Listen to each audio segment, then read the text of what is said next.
তাআলার জন্য। প্রত্যুত্তরে আল্লাহ তাআলা কি বললেন? আল্লাহ তাআলা বললেন যে আসসালামু আলাইকা আইয়ুহান নাবিয়্যু ওয়া রাহমাতুল্লাহি ওয়া বারাকাতুহু, যে হে আমার সুপরিচিত নবী, রহমত এবং শান্তি বর্ষিত হোক আপনার উপরে। সাল্লাল্লাহু আলাইহি ওয়াসাল্লাম আবারও বললেন যে আসসালামু আলাইনা ওয়া আলা ইবাদিল্লাহিস সালিহিন, যে আমাদের উপর শান্তি বর্ষিত হোক এবং আরও বর্ষিত হোক তাদের উপরে যারা সৎকর্মশীল।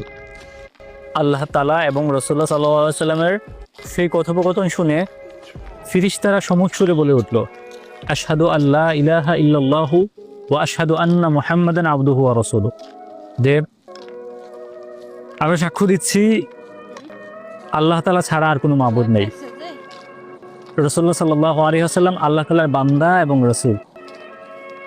আমরা ইবাদতে মজা পাই না এই জন্যেই, কারণ হচ্ছে আমরা আসলে ইবাদতের গল্পগুলো বুঝি না।